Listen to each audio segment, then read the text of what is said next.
আমরা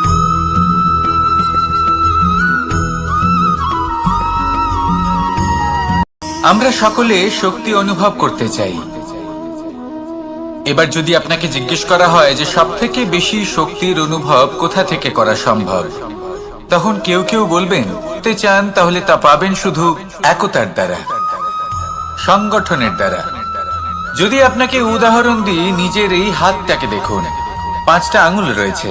কোনো একটা বস্তুকে নিজের একটা আঙুল দ্বারা তুলে ধরার চেষ্টা করে দেখুন, বড়ই কষ্ট হবে।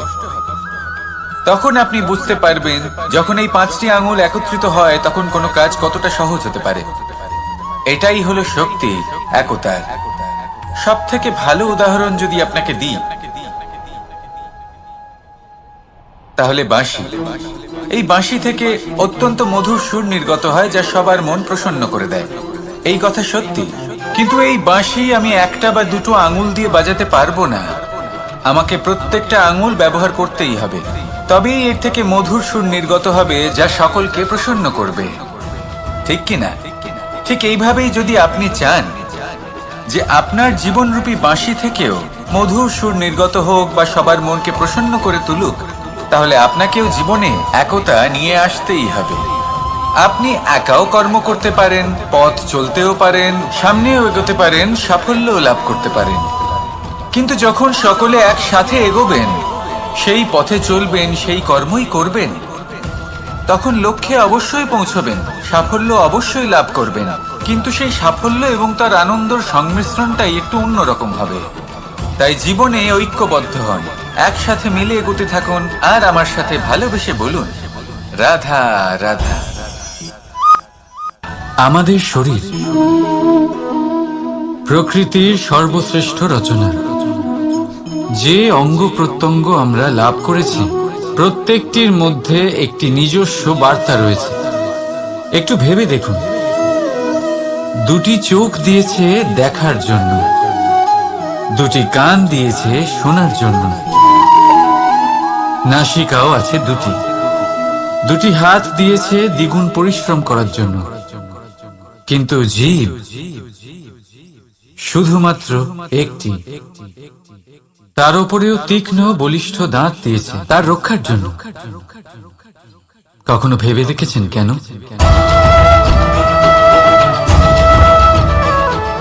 কারণ শব্দ আর শব্দের প্রয়োগ মানুষের সবচেয়ে বড় অস্ত্র, যার প্রয়োগ যত ভেবেচিন্তে করা যায়, মানুষ তার জীবনে ততটাই উপরে উঠতে পারে। তাহলে মনে রাখুন, দেখুন, শুনুন আর বুঝুন বেশি, বলুন কম। রাধা রাধা। মানুষ ভাবেন যে ধন অর্জন করা হলো অত্যন্ত গুরুত্বপূর্ণ। তিনি আজীবন ধন অর্জন করতে থাকেন, ধন অর্জন করার চেষ্টা করতে থাকেন। সে যাই হয়ে যাক না কেন, পরিশ্রম করতে থাকেন। স্বাস্থ্যের দিকে নজর দেন না, না উচিত সময় খাবার খান, না উচিত সময় ঘুমোতে যান, না পর্যাপ্ত সময় পর্যন্ত ঘুমন, কিছুই না। ধন অর্জন করতেই থাকেন, করতেই থাকেন। আর কিছু সময় পরে যখন তিনি অসংখ্য ধন লাভ করে ফেলেন, তখন তার সাথে ওনার শরীরে অনেক রোগ বাসা বাঁধে। এইসব রোগের উপচার করতে করতে সেই সমস্ত ধন যা উনি অর্জন করেছেন তা তিনি ব্যয় করে ফেলেন। শেষ পর্যন্ত কি হয়? আমরা যেভাবে এসেছি ঠিক সেইভাবেই ফিরে যাই, ধন এখানেই থেকে যায়। দেখুন, একটা অত্যন্ত গুরুত্বপূর্ণ কথা রয়েছে যে আপনার বোঝা উচিত। এই যে ধন, তার ব্যবহার করুন জীবনকে আরো ভালো করে তোলার জন্য। ধনের সদ্ব্যবহার করা উচিত, এমন যেন না হয় এই ধন আপনাকে ভোগ করে ফেলে। এই জীবনকে নিশ্চিত রূপে আরো শ্রেষ্ঠ করে তুলুন। কিন্তু এই ধন অর্জন করার এই প্রক্রিয়াতে নিজের সারা জীবনকে নষ্ট করে ফেলবেন না। এই জীবন উপভোগ করতে শিখুন, আর আমার সাথে ভালোবেসে বলুন, রাধা রাধা। কথায় আছে, অন্ধকারে প্রদীপ প্রজ্বলিত করলে চতুর্দিক আলোকিত হয়। কিন্তু যদি এই প্রদীপ আমি সূর্যের আলোর সম্মুখে সকালবেলায় প্রজ্বলিত করে রেখে দিই, তাহলে কি হবে? আপনি বলবেন যে এটা করে তো কোনো লাভই হলো না, সূর্যের প্রকাশের সামনে এই প্রদীপ আসলে কিছুই নয়। এবার এই চিন্তা ভাবনা প্রত্যেক দিন করতে হবে, আর একটা অমূল্য শিক্ষা পেতে হবে। মনে করুন যে আপনি মহাপুরুষের সামনে বসে আছেন, কোনো মহাজ্ঞানীর সামনে, তাহলে সেই ব্যক্তির সামনে নিজের জ্ঞানের প্রদীপ প্রজ্বলিত করবেন না, নীরব থাকুন, আর সেই ব্যক্তির সূর্যের প্রকাশের মতো জ্ঞান প্রাপ্ত করুন। যতটা পারবেন জ্ঞান লাভ করুন। যদি এমন কোনো সময়, এমন কোনো স্থানে আপনি আছেন যেখানে চতুর্দিক অন্ধকার, কারোর কাছেই জ্ঞান নেই, সেখানে নিজের জ্ঞানের প্রদীপ প্রজ্বলিত করুন। এমন করলে দুদিক থেকেই আপনার লাভ হবে, আপনার জ্ঞান প্রাপ্তিও হবে, আর জ্ঞানের সঠিক প্রয়োগও করতে পারবেন। আর এই মন প্রসন্ন হয়ে বলবে, রাধা রাধা। মানুষের মধ্যে একটা বিচিত্র প্রবৃত্তি থাকে, অন্য সকলের বিষয়ে, তাদের জীবনের বিষয়ে, তাদের ব্যক্তিত্বের বিষয়ে, তাদের ভবিষ্যতের বিষয়ে অনুমান করা। এটা হলো অনুচিত। কারোর অতীতকালকে দেখে লোকে ভবিষ্যৎ বলে দিতে পারেন, বর্তমানকে দেখে ভবিষ্যতের বিষয়ে অনুমান করে ফেলেন। উদাহরণ দিতে হলে বলবো, কোনো দাসকে দেখুন, ওকে দেখে লোকে বলে যে ওর ভবিষ্যৎ সেটাই হতে পারে, অনুমান করে ফেলেন। আর এই রাজাকে দেখুন, উনি তো কত সুখী হবেন, উনি তো জগতের সব থেকে অধিক সুখী মানুষ, কত সুখ সুবিধা আছে ওনার কাছে, ধারণা করে ফেলেন। তবে সত্য তো এটাই যে কারোর ব্যক্তিত্বের বিষয়ে, তাদের ভবিষ্যতের বিষয়ে আপনি পূর্ণ সত্য কখনোই বলতে পারবেন না, শুধু অনুমান করতে পারবেন। আর এই অনুমান করে সত্যি কোনো লাভ হয় না, কারণ এই কাল সেটা হলো অত্যন্ত শক্তিশালী। কালো থেকে কালোতর কয়লাকেও হিরেতে পরিণত করতে পারে, অনেক বড় বড় রাজাকেও বিদূষক বানিয়ে ফেলতে পারে এক মুহূর্তেই। তাহলে আপনি অনুমান করে কি লাভ? কি পেলেন অনুমান করে? সেই জন্য কারোর বিষয়ে কোনো অনুমান করবেন না, তার ভবিষ্যতের বিষয়ে অনুমান করতে যাবেন না, কারোর বিষয়ে কোনো ধারণা করে নেবেন না। কিছু করতে হলে ভালোবাসুন, সবার মধ্যে ভালোবাসা ছড়ান, সবার মধ্যে ধন্যাত্মক ভাব ছড়ান। এই মন প্রসন্ন হয়ে বলবে, রাধা রাধা। কেউ বলে জীবন খুব ক্ষণস্থায়ী, কেউ বলে জীবন হলো একটা সুন্দর স্বপ্নের মতো, আবার কেউ বলবে জীবন হলো এক কঠোর সত্য। কিন্তু জীবন আসলে কি? জীবন হলো আপনারই প্রতিবিম্ব, একটা দর্পণ। অর্থাৎ আপনি জীবনকে সেইভাবেই পাবেন যেরকম আপনি নিজেকে প্রতিপন্ন করবেন। যদি আপনি দর্পণের দিকে তাকিয়ে হাসেন, তাহলে আপনি সামনে হাসি মুখী দেখতে পাবেন। এবার যদি আপনি গম্ভীর হয়ে থাকেন, তাহলে আপনি একজন রুষ্ট ব্যক্তি দেখতে পাবেন।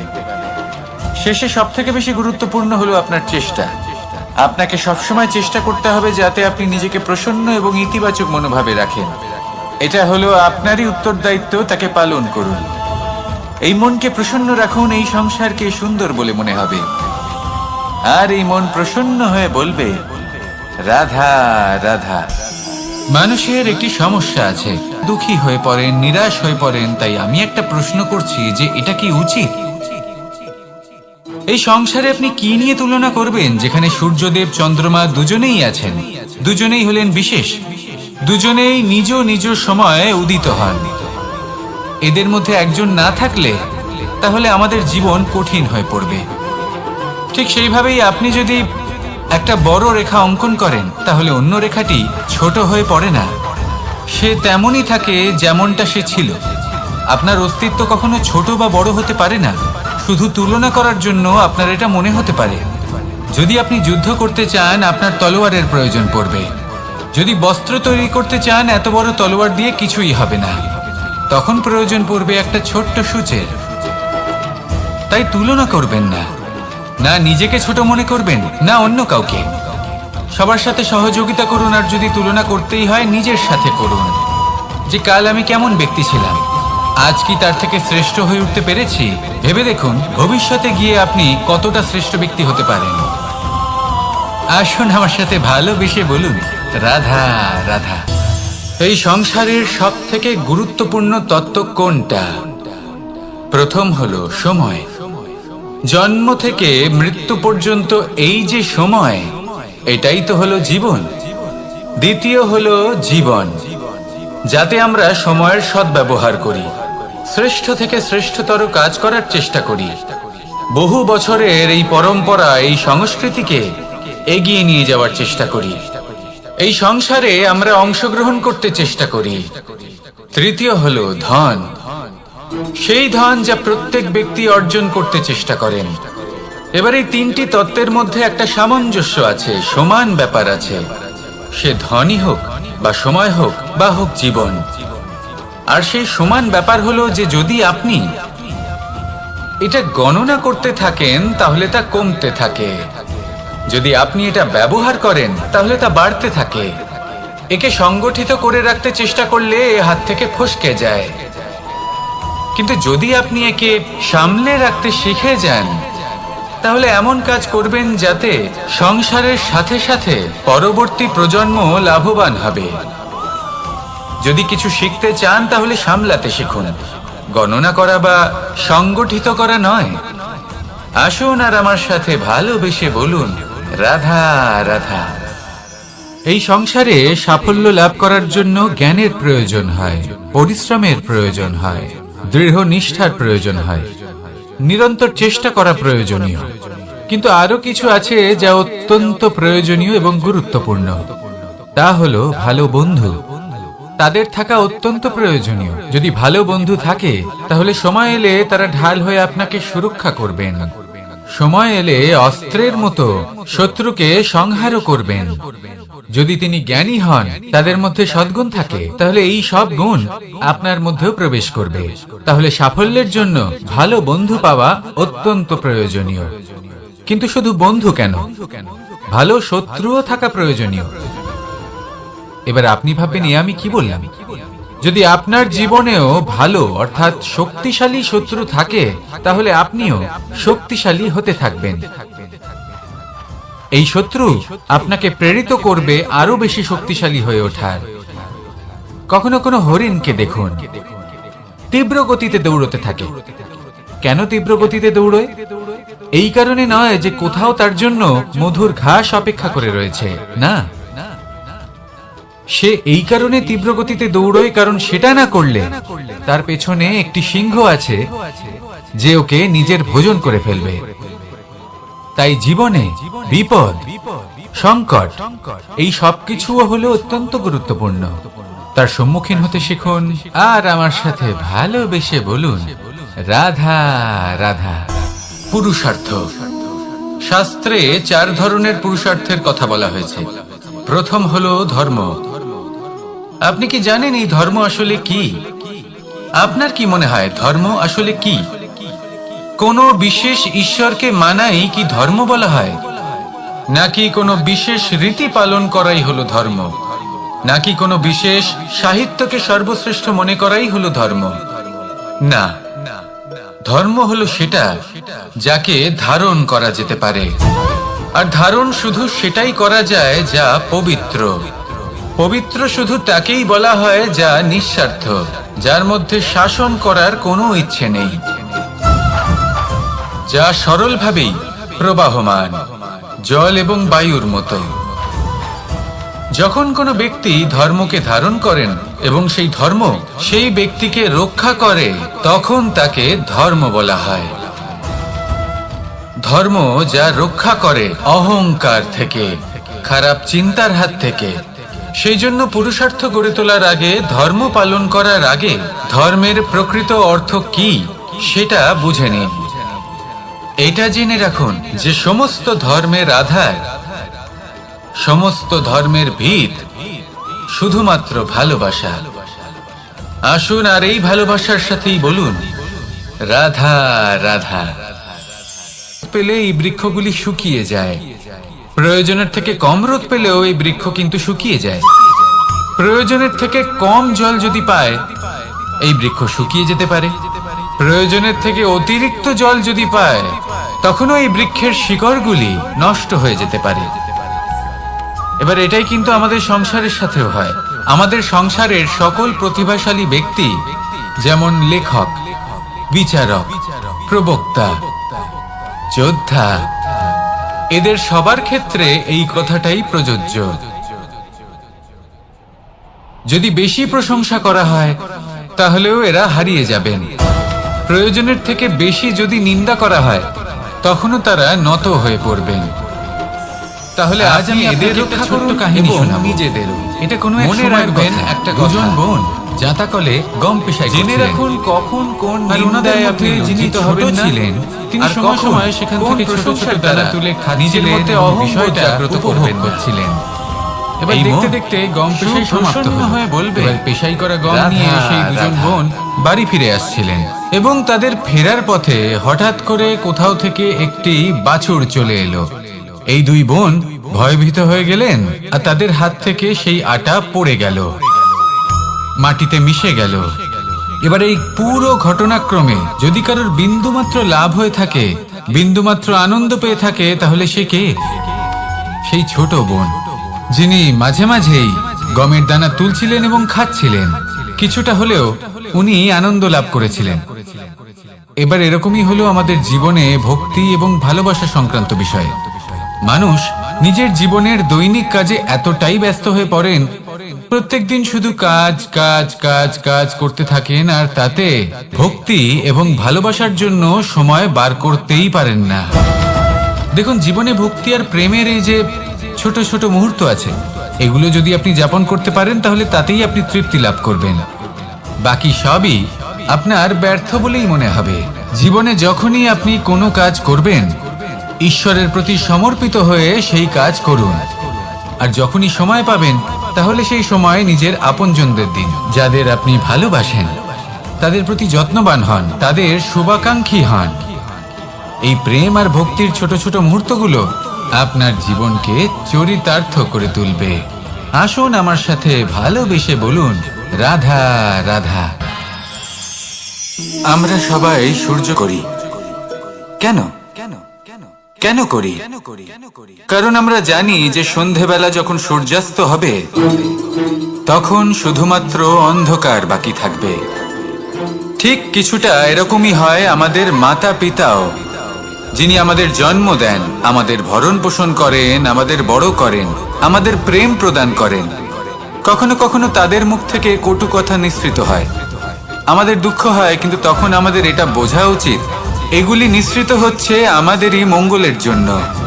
যেমন সূর্যদেব, উনিও উত্তাপ দিয়ে থাকেন আমাদেরই মঙ্গলের জন্য, যাতে ফসল পাকতে পারে, যাতে জল বাষ্প হয়ে মেঘ হতে পারে, বৃষ্টি হতে পারে, আর এই সংসারে নিরন্তর জলের প্রবাহ থাকে। আমাদের মাতা পিতা, তাদের কঠোর আচরণ, তাদের কঠোর অনুশাসনের পেছনে লুকিয়ে থাকে ওনাদের ভালোবাসা। আমাদের তা বুঝতে হবে, সসম্মানে ওনাদের গ্রহণ করতে হবে।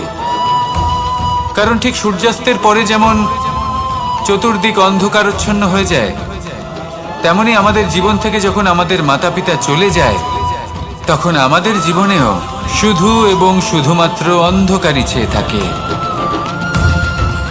সেই জন্য নিজের মাতা পিতাকে সম্মান করুন, ওনাদের ভালোবাসা প্রদান করুন। এই মন আর এই জীবন প্রসন্ন হয়ে বলবে, রাধা রাধা। শিশিরের বিন্দু পাতার ওপর পড়ে আর তার গায়ে লেগে থাকে। পাতা তাকে শুষে নিতে পারে না, আর শেষ পর্যন্ত সে ঝরে পড়ে যায়। অন্যদিকে রয়েছে মেঘ এবং চাতক। এদের মধ্যে অনেক দূরত্ব থাকে। মেঘ থাকে আকাশে আর চাতক থাকে ধরিত্রীতে। কিন্তু যখন এই মেঘ থেকে বৃষ্টি ঝরে পড়ে, এই চাতক কিন্তু সেই জলই পান করে, নয়তো সে তৃষ্ণার্ত থেকে যায়। এবার অন্যদিকে দেখলাম শিশির বিন্দু আর পাতার এই সম্পর্ক। এরা খুব কাছাকাছি থাকে, ঘনিষ্ঠও থাকে। অন্যদিকে রয়েছে মেঘ এবং চাতকের সম্পর্ক, যাদের মধ্যে অনেক দূরত্ব থাকা সত্ত্বেও তারা খুব ঘনিষ্ঠ, তাই না? এই সারমর্ম খুব সরল। এই নৈকট্য, এই দূরত্ব, তা আপনার সম্পর্কে প্রভাব কিছুতেই ফেলতে পারে না। এই নৈকট্য, এই দূরত্ব, এইসব হলো শুধুমাত্র মনের ব্যাপার। কখনো আপনি অনুভব করেছেন? আপনি কারোর থেকে অনেক অনেক দূরে আছেন, অনেক দূরে আছেন, তাও সেই ব্যক্তির প্রতি আপনি টান অনুভব করেন। সেখানে আপনি কারোর সাথে প্রত্যেক দিন অতিবাহিত করেন, সমস্ত জীবন অতিবাহিত করেন, সব থেকে বেশি সময় তার সাথে অতিবাহিত করেন, তাও তার প্রতি সেই টান অনুভব করেন না। এই সংকেত হলো মনের দূরত্বের। তাহলে মনের এই দূরত্ব দূর করুন আর আমার সাথে ভালোবেসে বলুন, রাধা রাধা। পাখি কখন জন্ম নেয়, কখন উড়তে শেখে, কখন বাসা বানাতে শেখে, কখন নিজের মৃত্যু লাভ করে, এসব আমাদের মধ্যে কেউ জানে না। এটা ভাবি যে এই সংসার যদি আমাকে দেখে ফেলে তাহলে কে জানে এই সংসার কি ভাববে, আমার প্রতিচ্ছবি কেমন তৈরি হবে কে জানে, কে জানে কি হবে আদি ইত্যাদি। এই সব ভাবনায় আমরা মগ্ন হয়ে যাই। কিছুটা এমন ভাবে মগ্ন হই যে বর্তমানের কর্মের এই জীবনের যাত্রাপথে সেই সময়ের আনন্দ উপভোগ করতে ভুলে যাই। এবার দেখুন একটা পাখি কি করে, ওর কর্ম হলো গান গেয়ে চলা। ওই পাখি গেয়ে চলে, কেউ ওর গান শুনুক বা না শুনুক, কেউ আদৌ শুনছে কিনা সেই বিষয়টা নিয়ে সেই পাখির কিছুই যায় আসে না। সেই পাখি নিজের কর্ম করতে থাকে। হয়তো সেই জন্যই আপনি কখনো কোনো পাখিকে কাঁদতে দেখবেন না। এরকমই আপনাকে নিজেকে গড়ে তুলতে হবে। প্রথমে নিজেকে জিজ্ঞেস করুন, এই যে কর্ম আমি করতে চলেছি সেটা কি উচিত? যদি আপনার মনে হয় সেটা উচিত তাহলে সেটা প্রমাণ করুন। এটা ভাববেন না যে এই সংসার কি ভাববে। আসুন আর আমার সাথে ভালোবেসে বলুন, রাধা রাধা। এই পুকুর দেখছেন আপনি? বাচ্চা, বৃদ্ধ, যুবক, যাকেই আমি জিজ্ঞেস করব এটা কি, সবার উত্তর সেই একই হবে। উত্তর তখনই বদলাবে যখন প্রশ্ন এটা হবে যে আপনি এই পুকুরে কি করতে চান। কেউ বলবে আমি এমনি এর পাড়ে বসে এই জল স্পর্শ করে ঠান্ডা হাওয়ার আনন্দ অনুভব করতে চাই। কেউ বলবে আমি এই পুকুরে সাঁতার কাটতে চাই। কেউ বলবে কাগজের নৌকা বানিয়ে আমি এতে ভাসিয়ে দিতে চাই। কেউ বলবে আমি মাছ ধরে নিজের জীবন যাপন করতে চাই, ইত্যাদি ইত্যাদি। আপনাকে একটা কথা বলে রাখি, আমাদের জীবনও এই পুকুরেরই মতন, একই রকম। কিন্তু আমরা এই জীবন নিয়ে কি করব সেই সিদ্ধান্ত আমাদের। এই পুকুরে আপনি মুক্তও পাবেন, আবার পাঁকও পাবেন। যদি আপনি মুক্ত পেতে চান তাহলে এই পুকুরের গভীরে আপনাকে যেতে হবে। ততটাই চেষ্টা করতে হবে যতটা করলে আপনি সেই মুক্ত অর্জন করতে পারবেন। না হলে শুধু পাঁকে হাত পড়বে। তাই যা আমি সর্বদা বলে থাকি, সিদ্ধান্ত আপনার। রাধা রাধা। এই সংসারের সব থেকে বড় সুখ কি? কেউ বলবেন নিজের লক্ষ্য প্রাপ্ত করা, কেউ বলবেন ধন উপার্জন করা, কেউ বলবেন নিদ্রাই সব থেকে বড় সুখ, কেউ বলবেন রাজ্য লাভ করা, আবার কেউ বলবেন মাতার হাত থেকে খাবার। অবশ্যই সহ্য করতে হবে, এটাই হলো প্রকৃতির নিয়ম।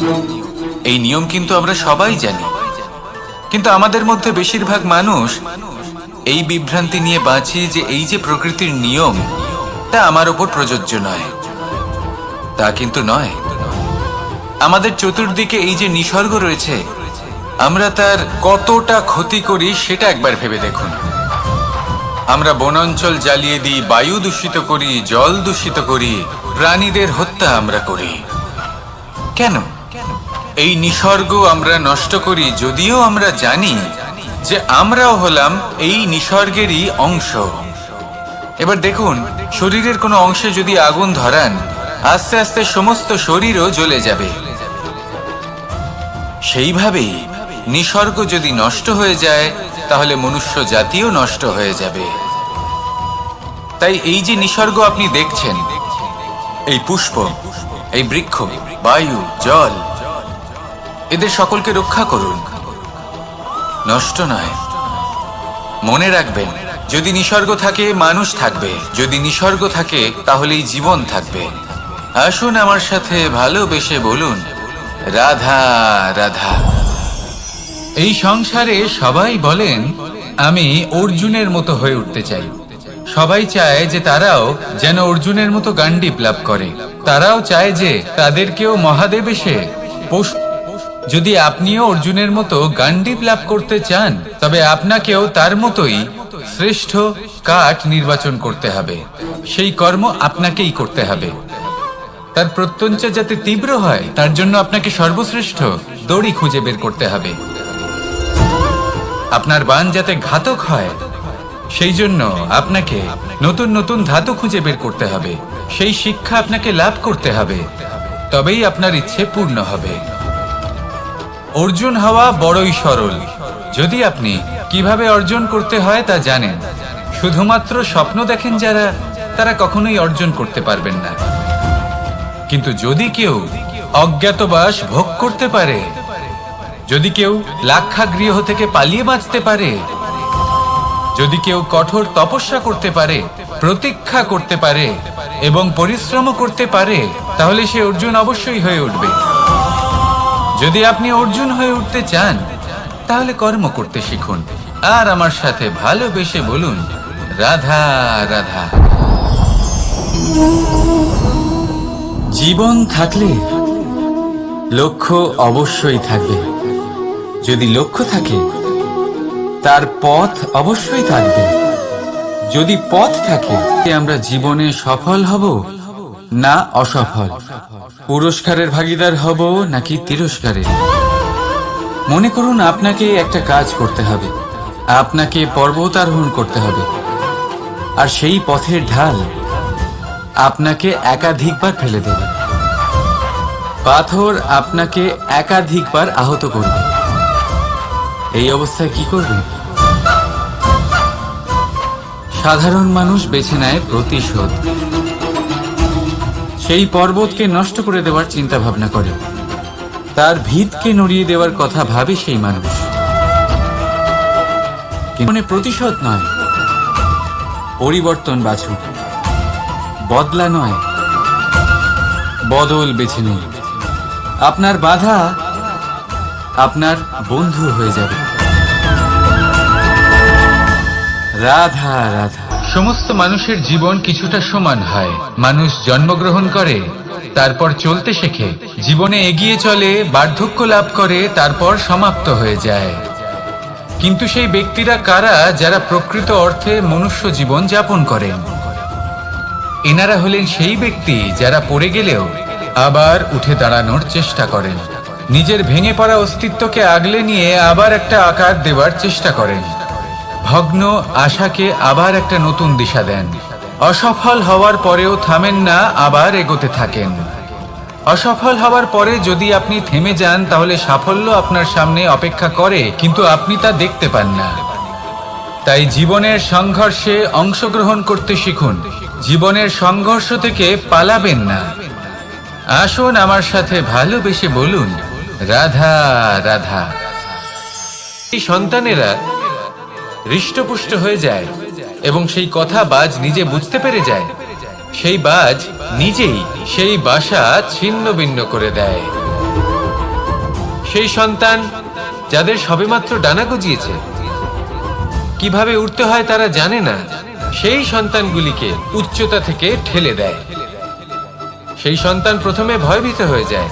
তারা সামনে মৃত্যুকে দেখতে পেয়ে ভয়ের কারণে তাদের ডানা ঝাপটাতে থাকে, আর সেই প্রক্রিয়াতেই সেই সন্তানগুলি উড়তে শুরু করে দেয়। এবার এই ঘটনায় আমরা কি শিক্ষা পেতে পারি? এটাই, যদি আপনি মাতা পিতা হন, তাহলে নিজের সন্তানকে অবশ্যই স্নেহ করুন, কিন্তু তাদেরকে নিজের আঁচলের তলায় বেঁধে রাখবেন না।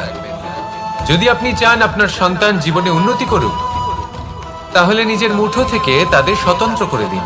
এই সংসারে সংঘর্ষ করতে দিন। সেই সন্তান নিজেই বুঝতে পারবে যে জন্মের সময় পাওয়া ডানা কি করে ব্যবহার করতে হয়। আর আপনার চোখের সামনে আপনার সন্তান এই আকাশে উড়তে থাকবে।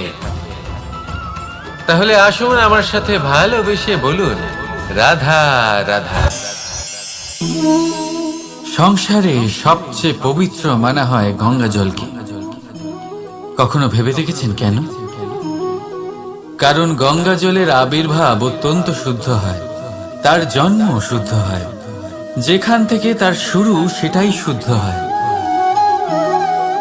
আর শুরুটা শুদ্ধ হওয়া অত্যন্ত আবশ্যক। আমাদের জীবনে সবই শুরু হয় আমাদের ভাবনা থেকে।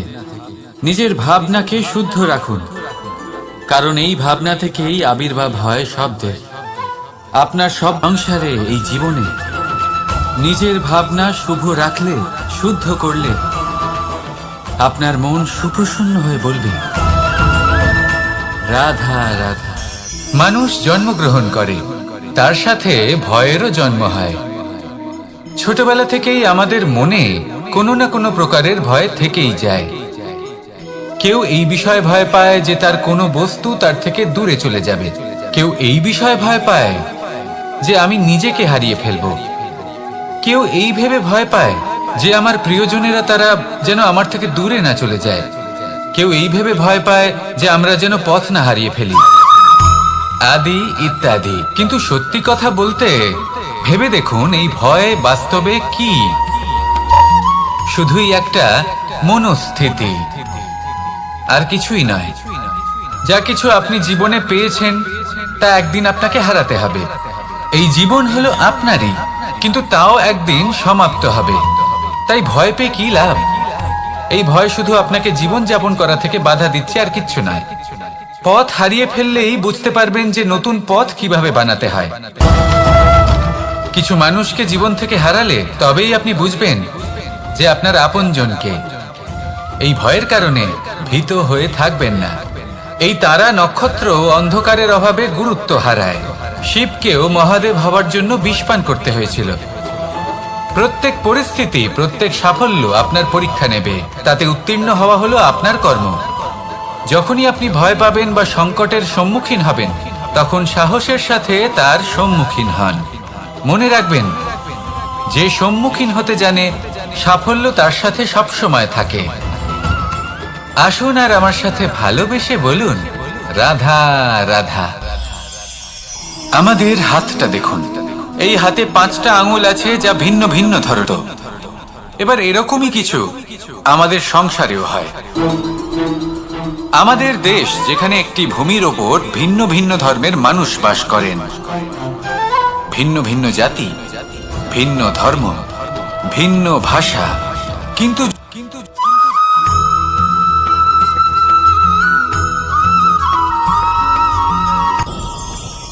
ভয়ের সাথে আমরা সবাই পরিচিত।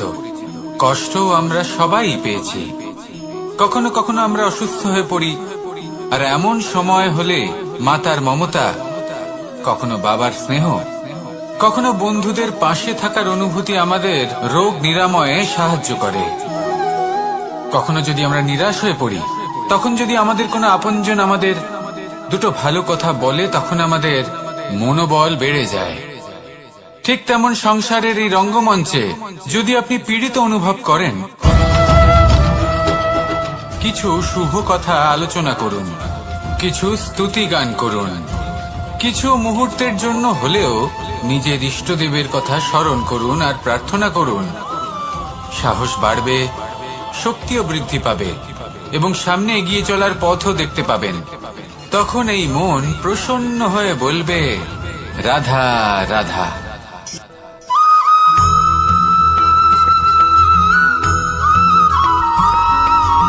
ফিরে আসছিলেন, এবং তাদের ফেরার পথে হঠাৎ করে কোথাও থেকে একটি বাছুর চলে এলো। এই দুই বোন ভয়ভীত হয়ে গেলেন, আর তাদের হাত থেকে সেই আটা পড়ে গেল, মাটিতে মিশে গেল। এবার এই পুরো ঘটনাক্রমে যদি কারোর বিন্দুমাত্র লাভ হয়ে থাকে, বিন্দুমাত্র আনন্দ পেয়ে থাকে, তাহলে সে কে? সেই ছোট বোন, যিনি মাঝে মাঝেই গমের দানা তুলছিলেন এবং খাচ্ছিলেন। কিছুটা হলেও উনি আনন্দ লাভ করেছিলেন। এবার এরকমই হলো আমাদের জীবনে ভক্তি এবং ভালোবাসা সংক্রান্ত বিষয়। মানুষ নিজের জীবনের দৈনিক কাজে এতটাই ব্যস্ত হয়ে পড়েন, প্রত্যেক দিন শুধু কাজ কাজ কাজ কাজ করতে থাকেন, আর তাতে ভক্তি এবং ভালোবাসার জন্য সময় বার করতেই পারেন না। দেখুন, জীবনে ভক্তি আর প্রেমের এই যে ছোট ছোট মুহূর্ত আছে, এগুলো যদি আপনি যাপন করতে পারেন তাহলে তাতেই আপনি তৃপ্তি লাভ করবেন। বাকি সবই আপনার ব্যর্থ বলেই মনে হবে। জীবনে যখনই আপনি কোনো কাজ করবেন, ঈশ্বরের প্রতি সমর্পিত হয়ে সেই কাজ করুন। আর যখনই সময় পাবেন, তাহলে সেই সময় নিজের আপনজনদের দিন। যাদের আপনি ভালোবাসেন তাদের প্রতি যত্নবান হন, তাদের শুভাকাঙ্ক্ষী হন। এই প্রেম আর ভক্তির ছোট ছোট মুহূর্তগুলো আপনার জীবনকে চরিতার্থ করে তুলবে। আসুন আমার সাথে ভালোবেসে বলুন, রাধা রাধা।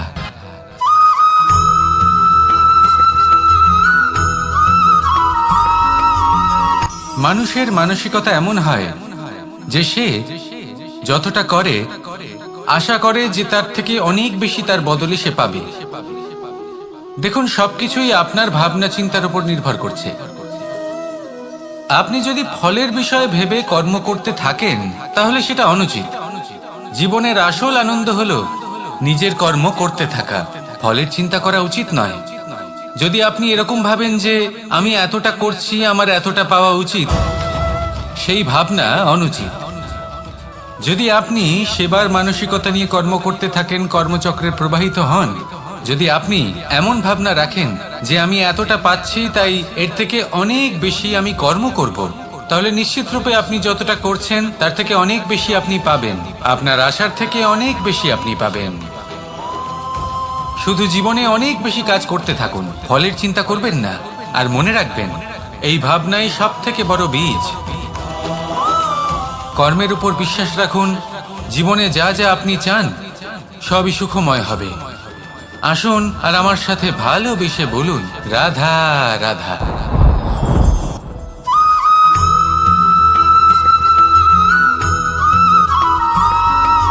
প্রত্যেক মানুষ নিজের জীবনে হীরক তথা হীরে এবং দর্পণ এই দুই দেখেছেন।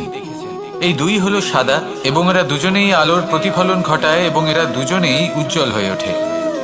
আপনি হয়তো মনে মনে ভাবছেন যে এটা কি ধরনের তুলনা করছি। একটা হীরে তো রত্ন, তার মূল্য দর্পণের থেকে অনেক গুণ বেশি। কিন্তু হীরে থাকাতে দর্পণের মূল্য কিন্তু কোনো অংশে কমে যায় না, তাই না? মানুষ যখন হীরে নিজের হাতে নেয় তখন সবার আগে কি খোঁজে? দর্পণ, যাতে তার মধ্যে দিয়ে দেখে সে বুঝতে পারে যে সেই হীরে আদৌ তার শোভাবর্ধন করছে কিনা, তাকে ভালো দেখাচ্ছে কিনা, প্রসাধনের জন্য সেটা ব্যবহার করা ঠিক হবে কিনা। অর্থাৎ হীরের উপস্থিতিতে দর্পণের গুরুত্ব কম হলো না। দর্পণের কারণে হীরের মূল্য বোঝা গেল। আমাদের জীবনেও ঠিক এরকমই ঘটে। আপনারা যদি সংসারে নিজের আশেপাশে দেখেন, এমন অনেক মানুষ দেখতে পাবেন যারা নিজেদের ক্ষেত্রে মহান স্থানে পৌঁছেছেন, নিপুণ এবং শ্রেষ্ঠ হয়েছেন। আপন হয়ে থাকেন তাহলে নিজেকে ছোট মনে করবেন না। আসুন আর আমার সাথে ভালোবেসে বলুন, রাধা রাধা।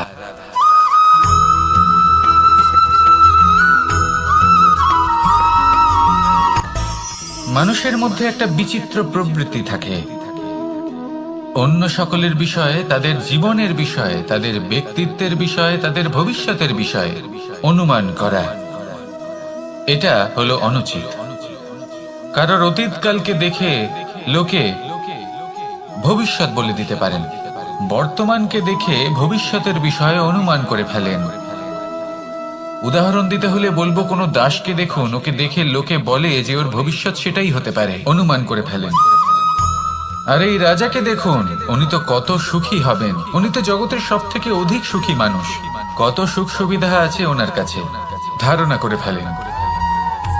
তবে সত্য তো এটাই যে কারোর ব্যক্তিত্বের বিষয়ে, তাদের ভবিষ্যতের বিষয়ে আপনি পূর্ণ সত্য কখনোই বলতে পারবেন না, শুধু অনুমান করতে পারবেন।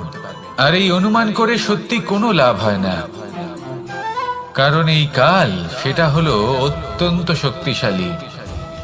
কালো থেকে কালোতর কয়লাকেও হীরেতে পরিণত করতে পারে, অনেক বড় বড় রাজাকেও বিদূষক বানিয়ে ফেলতে পারে এক মুহূর্তেই।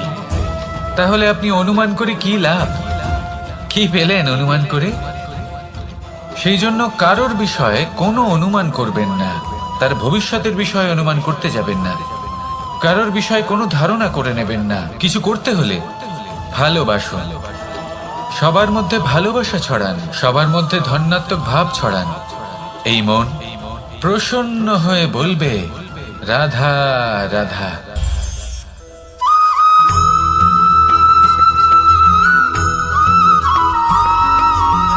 এই সংসারে সব থেকে বড় ব্যক্তি কে? আপনি বলবেন, এই কেমন ধরনের প্রশ্ন? কিন্তু এটা হলো সব থেকে উচিত প্রশ্ন।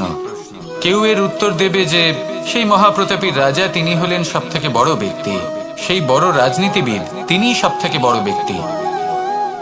আমি আপনাকে জানাই যে সংসারের সব থেকে বড় ব্যক্তি হলেন তিনি, যার সাথে দেখা করলে আপনি নিজেকে ছোট মনে করবেন না। কোন ব্যক্তি যিনি সব থেকে বেশি শক্তিশালী, আপনি যদি তার সামনে যান, তাহলে উনি আপনার অন্তরের শক্তিকে বাইরে বের করে আনবে, আপনার অন্তরে লুকিয়ে থাকা শক্তিকে জাগ্রত করতে প্রেরণা প্রদান করবে। তিনি হলেন বড় ব্যক্তি, তিনি হলেন মহান ব্যক্তি। তিনি নন যিনি নিজের বল এবং ঐশ্বর্য দ্বারা আপনাকে তার সামনে ছোট প্রমাণ করবেন। এবং সেই জন্য মহাদেব আমার আরাধ্য হলেন আমার খুব প্রিয়।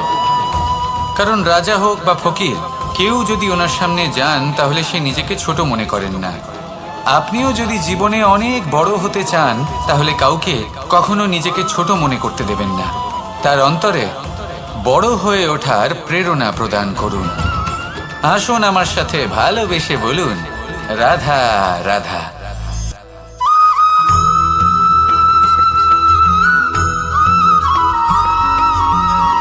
জীবন কিসের উপর নির্ভরশীল? ধনের উপর, বৈভবের অনুভব যদি আপনি করতে চান তাহলে তা পাবেন শুধু একতার দ্বারা, সংগঠনের দ্বারা। যদি আপনাকে উদাহরণ দিই, নিজের এই হাতটাকে দেখুন, 5টা আঙুল রয়েছে। কোনো একটা বস্তুকে নিজের একটা আঙুল দ্বারা তুলে ধরার চেষ্টা করে দেখুন, বড়ই কষ্ট হবে। তখন আপনি বুঝতে পারবেন, যখন এই 5টি আঙুল একত্রিত হয় তখন কোনো কাজ কতটা সহজ হতে পারে। এটাই হলো শক্তি, একতার। সব থেকে ভালো উদাহরণ যদি আপনাকে দিই, তাহলে বাঁশি। এই বাঁশি থেকে অত্যন্ত মধুর সুর নির্গত হয়, যা সবার মন প্রসন্ন করে দেয়। এই কথা সত্যি। কিন্তু এই বাঁশি আমি একটা বা দুটো আঙুল দিয়ে বাজাতে পারবো না। আমাকে প্রত্যেকটা আঙুল ব্যবহার করতেই হবে, তবেই এর থেকে মধুর সুর নির্গত হবে, যা সকলকে প্রসন্ন করবে। ঠিক কিনা? ঠিক এইভাবেই যদি আপনি চান যে আপনার জীবনরূপী বাঁশি থেকেও মধুর সুর নির্গত হোক বা সবার মনকে প্রসন্ন করে তুলুক, তাহলে আপনাকেও জীবনে একতা নিয়ে আসতেই হবে। আপনি একাও কর্ম করতে পারেন, পথ চলতেও পারেন, সামনেও এগোতে পারেন, সাফল্যও লাভ করতে পারেন। কিন্তু যখন সকলে একসাথে এগোবেন, সেই পথে চলবেন, সেই কর্মই করবেন, তখন লক্ষ্যে অবশ্যই পৌঁছবেন, সাফল্য অবশ্যই লাভ করবেন। কিন্তু সেই সাফল্য এবং তার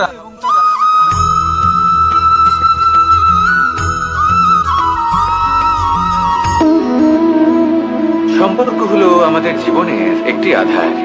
কিছু সম্পর্ক এমন যা আমরা জন্মসূত্রে লাভ করি, যেমন পরিবার, মা, বাবা। কিছু সম্পর্ক আছে যা আমরা জীবনে অর্জন করে থাকি, তা সে প্রেমের হোক, স্নেহের হোক বা বন্ধুত্বের। এই সকল সম্পর্ক লাভ করার বা গড়ে তোলার 5টি ধাপ রয়েছে। প্রথম ধাপ, কোনো ব্যক্তির সাথে আলাপ হওয়া, তার সাথে কথা বলা বা তাকে দেখা। দ্বিতীয় ধাপ, সে ব্যক্তিকে আমাদের ভালো লাগা। তৃতীয় ধাপ, আমাদের এটা চাইতে শুরু করা যে জীবনে এই ব্যক্তি যেন আমাদের বন্ধু হন, আমাদের জীবনে থাকেন, বা আমাদের কাউকে ভালোবেসে ফেলা, আর এটা আমাদের ভাবা বা চাওয়া যে সেই ব্যক্তি যেন আজীবন আমার সাথে থাকেন, আমার জীবনে আমার সাথী হয়ে। চতুর্থ ধাপ, লাভ করা। এবার এই ধাপটি অনেক মানুষের পক্ষেই খুবই সরল হয়, বড়ই সরলভাবে নিজেদের সঙ্গীকে লাভ করে থাকে। কিছু মানুষের জন্য এই ধাপ অত্যন্ত কঠিন হয়ে থাকে। অনেক প্রতিকূল পরিস্থিতির উপর জয়লাভ করে তারা সঙ্গীকে লাভ করেন, কিন্তু লাভ অবশ্যই করেন। এরপরে আসে পঞ্চম, অন্তিম এবং সব থেকে গুরুত্বপূর্ণ ধাপ। সেটা হলো সেই সম্পর্ক পালন করা। এটা হলো এমন এক বিষয় যা প্রত্যেক মানুষের শেখা উচিত। যদি ব্যক্তি নিজের জীবনে সম্পর্ক রক্ষা করতে শিখে যান, তবে প্রত্যেক সম্পর্ক তার জীবনকে স্বর্গ করে তুলবে। আসুন আর আমার সাথে ভালোবেসে বলুন, রাধা রাধা।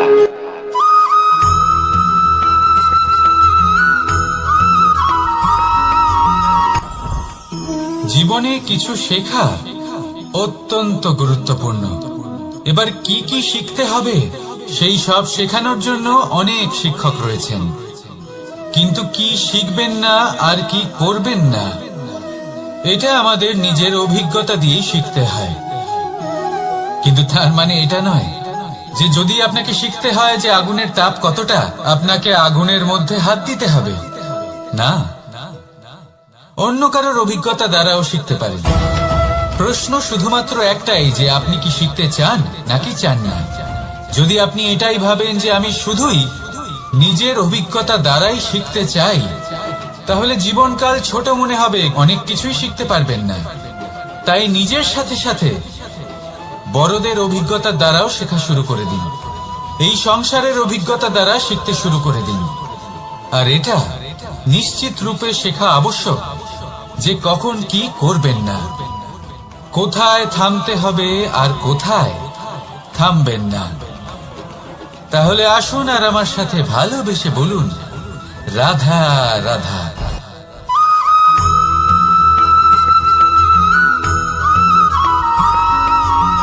ভালো শুধু ওনাদের কঠোর ব্যবহার দেখলে আমরা একটু ভয় পেয়ে যাই। এবার ওনাদের এই কঠোর ব্যবহার আমাদের ভালো না লাগলেও অত্যন্ত আবশ্যক, কারণ মাতার থেকে আমরা যে শক্তি লাভ করি তা যেন নিয়ন্ত্রণ হারিয়ে বিধ্বংসী না হয়ে ওঠে। আমরা যেন কোনো কুপথে না চলে যাই, আমরা কখনো যেন দোষ না করে ফেলি।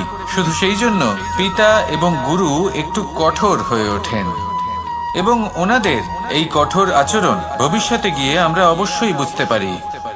জীবনে কিছু বছর আমরা এগিয়ে যাই আর তারপর আমরা বুঝতে পারি যে বাবা এবং গুরু আমাদের যথেষ্ট ভালোবাসতেন, কিন্তু ওনাদের ভালোবাসার বহিঃপ্রকাশ আলাদা।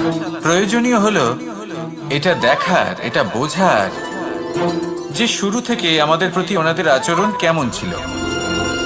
ওনাদের কঠোর হওয়ার পেছনে ওনাদের ভালোবাসাটা বোঝার চেষ্টা করুন, ওনাদের চিন্তাটা বোঝার চেষ্টা করুন, ওনাদের পথপ্রদর্শনের আড়ালে আপনার ভবিষ্যতের জন্য যে পরিকল্পনা ওনারা করেছেন সেটা বোঝার চেষ্টা করুন। তখন আপনারা বুঝতে পারবেন ওনাদের ভালোবাসাকে। আপনার মনের মধ্যে আপনা থেকেই ওনাদের প্রতি সম্মান জেগে উঠবে। নিজের পিতা এবং নিজের গুরু এই দুজনের প্রতি কৃতজ্ঞতা প্রকাশ করুন আর আমার সাথে ভালোবেসে বলুন, রাধা রাধা।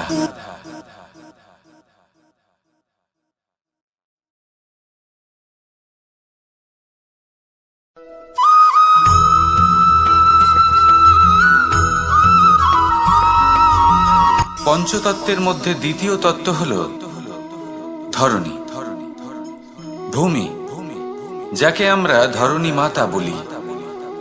এই ধরণী ধৈর্য ধারণ করে, আর এর ওপরেই আমাদের সমগ্র সংসার নির্ভরশীল। কারণ এই ভূমি সহ্য ক্ষমতা রাখে, এর সহ্য ক্ষমতা হলো অপরিসীম। সন্তান যতই আঘাত প্রদান করুক না কেন প্রেম পূর্বক সহ্য করে, আর তার বদলে অমূল্য রত্ন প্রদান করে। সন্তান যদি হাল চালায় তাহলে তার বদলে তাকে অন্ন প্রদান করে। এটাই হলো ধরণী। এবার এর থেকে আমরা কি শিক্ষা পেতে পারি? এটাই যে কারোর জন্য কিছু করা বা কাউকে কিছু দেওয়া মনে কোনো কামনা ছাড়াই। আর এই কথাটা বুঝে যান, যদি কারোর জন্য কামনা না রেখে বা কোনো পাওয়ার আশা না রেখে কারোর জন্য কিছু করেন বা কারোকে কিছু দেন, যদি এটা আপনি শিখতে পারেন তবে আপনি ভালোবাসতে শিখে গেছেন। আর সেই জন্যই এই ধরিত্রীকে মাতা বলা হয়, কারণ মাতা শুধু উনি নন যিনি গর্ভে সন্তানকে ধারণ করেন, মাতা তো উনিও যিনি জীবন বাঁচতে শেখান, যিনি জীবন বাঁচার উদাহরণ প্রদান করেন। তাহলে ধরণীর থেকে এই নিঃস্বার্থ ভাব শিখুন, নিঃস্বার্থ ভালোবাসা শিখুন, আর এই ভালোবাসার সাথেই বলুন রাধা রাধা।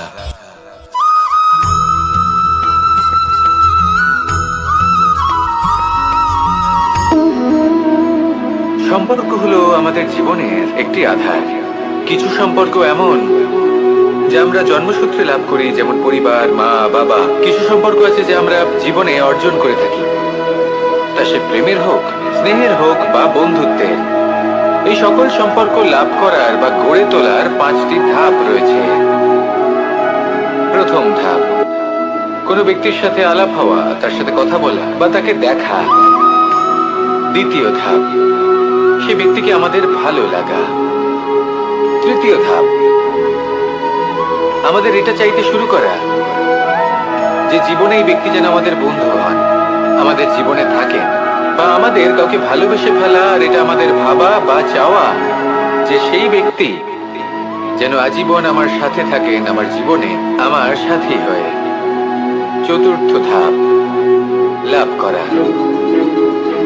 এবার এই ধাপটি অনেক মানুষের পক্ষেই খুবই সরল হয়, বড়ই সরল ভাবে নিজেদের সঙ্গীকে লাভ করে থাকে। কিছু মানুষের জন্য এই ধাপ অত্যন্ত কঠিন হয়ে থাকে। অনেক প্রতিকূল পরিস্থিতির উপর জয়লাভ করে তারা সঙ্গীকে লাভ করেন, কিন্তু লাভ অবশ্যই করেন। এরপরে আসে পঞ্চম, অন্তিম এবং সব থেকে গুরুত্বপূর্ণ ধাপ। সেটা হলো সেই সম্পর্ক পালন করা। এটা হলো এমন এক বিষয় যা প্রত্যেক মানুষের শেখা উচিত। যদি ব্যক্তি নিজের জীবনে সম্পর্ক রক্ষা করতে শিখে যান, তবে প্রত্যেক সম্পর্ক তার জীবনকে স্বর্গ করে তুলবে। আসুন আর আমার সাথে ভালোবেসে বলুন রাধা রাধা।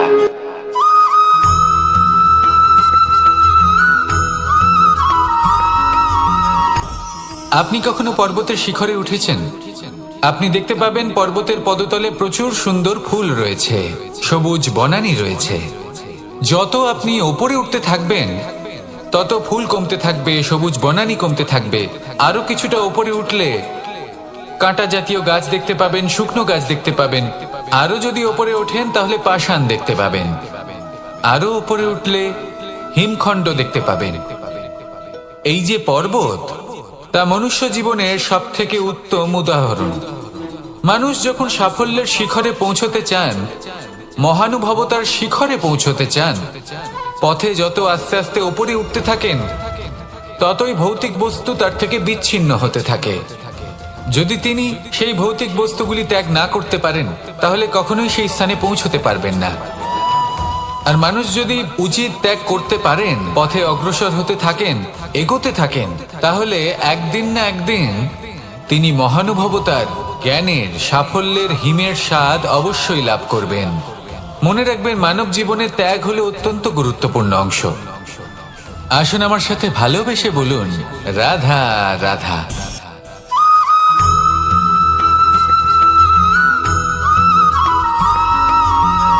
মানুষের মানসিকতা এমন হয় যে সে যতটা করে আশা করে যে তার থেকে অনেক বেশি তার বদলে সে পাবে। দেখুন, সবকিছুই আপনার ভাবনা চিন্তার উপর নির্ভর করছে। আপনি যদি ফলের বিষয়ে ভেবে কর্ম করতে থাকেন, তাহলে সেটা অনুচিত। জীবনের আসল আনন্দ হলো নিজের কর্ম করতে থাকা, ফলের চিন্তা করা উচিত নয়। যদি আপনি এরকম ভাবেন যে আমি এতটা করছি, আমার এতটা পাওয়া উচিত, সেই ভাবনা অনুচিত। যদি আপনি সেবার মানসিকতা নিয়ে কর্ম করতে থাকেন, কর্মচক্রে প্রবাহিত হন, যদি আপনি এমন ভাবনা রাখেন যে আমি এতটা পাচ্ছি, তাই এর থেকে অনেক বেশি আমি কর্ম করব, তাহলে নিশ্চিত রূপে আপনি যতটা করছেন তার থেকে অনেক বেশি আপনি পাবেন। আপনার আশার থেকে অনেক বেশি আপনি পাবেন। শুধু জীবনে অনেক বেশি কাজ করতে থাকুন, ফলের চিন্তা করবেন না। আর মনে রাখবেন, এই ভাবনাই সব থেকে বড় বীজ। কর্মের উপর বিশ্বাস রাখুন, জীবনে যা যা আপনি চান সবই সুখময় হবে। আসুন আর আমার সাথে ভালোবেসে বলুন রাধা রাধা।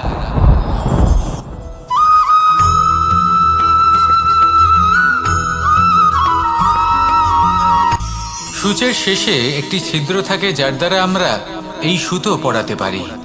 আর তারপর সূচের সাহায্যে এই সুতো দিয়ে বস্ত্র সেলাই করা যায়, কিন্তু যদি সুতোটা সোজা করে ধরা না হয় তাহলে সূচে কখনো এই সুতো পরানোই সম্ভব নয়।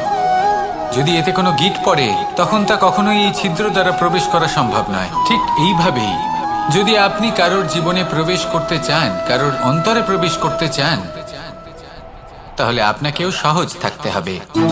এতে কোনো গিঁট থাকলে চলবে না, অর্থাৎ মনে যাতে কোনো মালিন্য না থাকে, যেন কোনো কুচিন্তা না থাকে। যদি এসব থাকে তাহলে আপনি কখনো কারোর জীবনে প্রবেশ করতে পারবেন না। আর যদি কোনোভাবে আপনি প্রবেশ করেও যান তাহলে তার মনে ঘর করতে পারবেন না। নিজেকে এই সুতোর মতন করে তুলুন, সহজ। মনে যেন কোনো কুচিন্তা না থাকে, সবার প্রতি যেন সদ্ভাবনা থাকে, শুভ চিন্তা থাকে। এমনটা করতে থাকুন। এমন একটা দিন আসবে যেদিন এই সমস্ত সংসারের ব্যক্তির মনে আপনি বাস করবেন, আর তখন এই মন প্রসন্ন হয়ে বলবে, রাধা রাধা।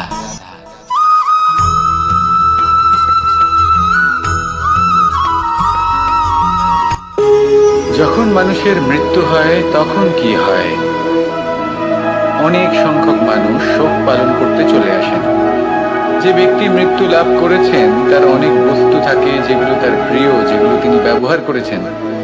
তার শয্যা, তার বস্ত্র, তার আভূষণ সবকিছু তার থেকে বিচ্ছিন্ন করা হয় এবং খালি হাতে তাকে শ্মশানের উদ্দেশ্যে রওনা করা হয়। আমি আপনাকে এই প্রশ্ন করতে চাই, আপনি এই সংসারে কি অর্জন করেছেন? ধন সম্পত্তি, বস্ত্র, আভূষণ, এই সব কিছু যে আপনি অর্জন করেছেন, আপনার মৃত্যুর পরে তা আপনার থেকে দূর হয়ে যাবে। এর উত্তর হলো একটাই, আপনার কর্ম। শুধু সেটাই আছে যা একান্ত আপনার, আর শুধু সেটাই এই সংসার থেকে চলে যাওয়ার পরেও সংসারেই জীবিত থাকবে।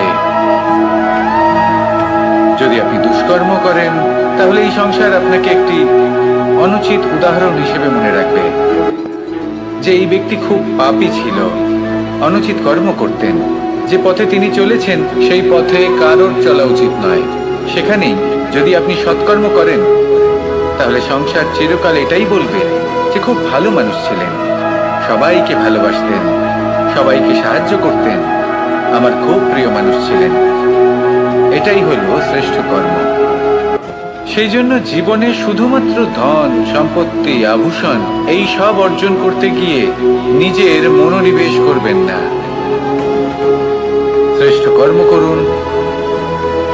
সংসার থেকে চলে যাওয়ার পরেও এই কর্মই এই সংসারে আপনাকে জীবিত রাখবে।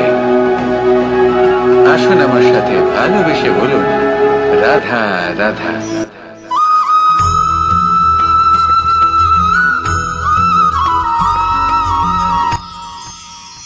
মানুষ তার জীবনে দুই ধরনের পরিস্থিতিকে খুব ভয় পায়।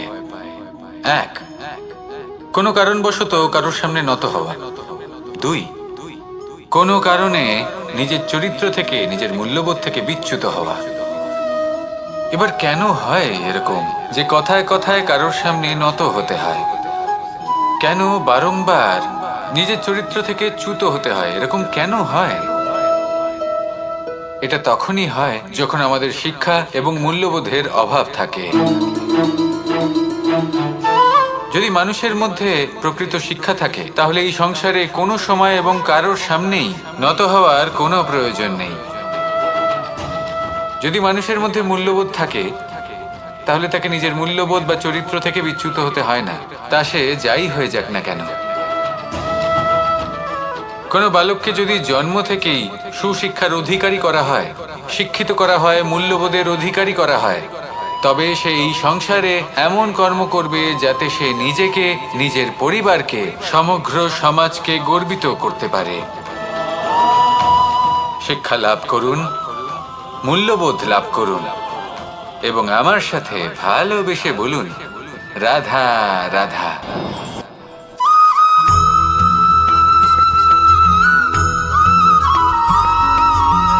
কথায় আছে যে এমন কোনো অক্ষর নেই যার দ্বারা কোনো মন্ত্র হয় না, এমন কোনো বনস্পতি নেই যা নিজেই একটা ঔষধি নয়, পৃথিবীর এমন কোনো ব্যক্তি নেই যার মধ্যে কোনো যোগ্যতা থাকে না।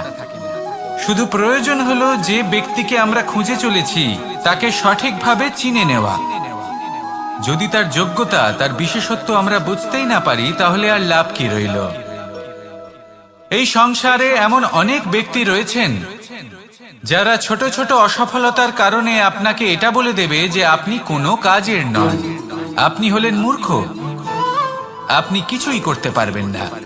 এইসব কথায় কখনোই বিশ্বাস করবেন না, কারণ আপনি এবং প্রত্যেকটি জীব এই পরমাত্মা এবং এই প্রকৃতির সৃষ্টি, যা অত্যন্ত বিশেষ।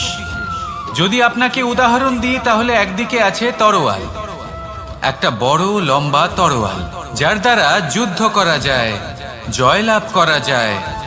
আর অন্যদিকে রয়েছে একটা ছোট্ট সূচ, কিন্তু যে কাজ একটা ছোট্ট সূচ করতে পারে তা একটা তরোয়াল দ্বারা সম্ভব নয়। এর অর্থ হলো এটাই যে প্রত্যেকটা রচনা অত্যন্ত অমূল্য এবং অত্যন্ত বিশেষ হয়। তাহলে বিশ্বাস রাখুন যে আপনি অত্যন্ত বিশেষ একজন, আর প্রেমের সাথে বলুন রাধা রাধা।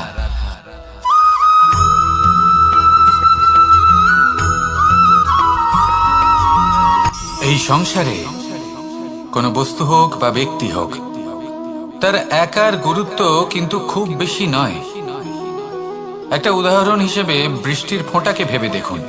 যদি একটি বৃষ্টির ফোঁটা হয় তাহলে তার খুব বেশি গুরুত্ব থাকে না, কিন্তু যখন সহস্র বৃষ্টির ফোঁটা মেঘের মধ্যে দিয়ে ঝরে পড়ে তখন সেটা বর্ষার রূপ ধারণ করে। সেই বর্ষা যা এই প্রকৃতিকে শান্ত করে। সেইভাবেই পাথরের ছোট টুকরো, তার খুব বেশি গুরুত্ব থাকে না, কিন্তু যখন অসংখ্য পাথরের টুকরো একত্রিত হয় তখন তা পর্বতের আকার ধারণ করে। সেইভাবেই কিছু মানুষ যখন একত্রিত হন তখন তৈরি হয় পরিবার, কিছু পরিবার যখন একত্রিত হয় তখন তৈরি হয় সমাজ, যখন অনেক সংখ্যক সমাজ একত্রিত হয় তখন তৈরি হয় রাজ্য।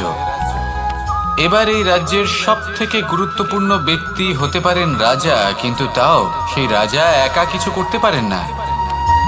যুদ্ধ লড়ার সময় তারও নিজের সৈন্যদলকে প্রয়োজন পড়ে। কিন্তু এই সংসারে এমন একজন ব্যক্তি আছেন যিনি একাই সব কাজ করতে থাকেন, এবং সেই ব্যক্তি হলেন মা। আমাদের জীবনে একজন পিতার ভূমিকা কিন্তু নিঃসন্দেহে অমূল্য, কিন্তু আমাদের সকলের জীবনে যে ভূমিকা একজন মায়ের তা অন্য কারোর থাকে না। একজন মা একাই সন্তানকে বড় করতে পারেন, সংস্কারী করে তুলতে পারেন, তার জন্য পরিশ্রম করেন। আর এত কিছু কাজ করার পরেও তার কাজের জন্য তিনি প্রশংসা অবশ্য পান না। উল্টে যদি সেই সন্তান অনুচিত পথে চালিত হয়, অনুচিত কর্ম করে, তখন সেই মাকেই অপবাদের পাত্র হয়ে উঠতে হয়। আমাদের জীবনে মায়ের যোগদান কতটা সেটা বুঝুন। আপনাকে বড় করে তোলার জন্য উনি কতটা পরিশ্রম করেছেন সেটা বুঝুন। আজ থেকে, এখন থেকে, এই মুহূর্ত থেকে মাকে সম্মান করতে শিখুন। যখন সময় পাবেন, যখন সুযোগ হবে, তখন তার প্রশংসা করুন, ওনারও ভালো লাগবে। আর মায়ের এই মমতার জন্য, তার এই ভূমিকার জন্য আসুন সবাই মিলে আমরা তাকে প্রণাম করি, আর সকলে মিলে ভালোবেসে বলি রাধা রাধা।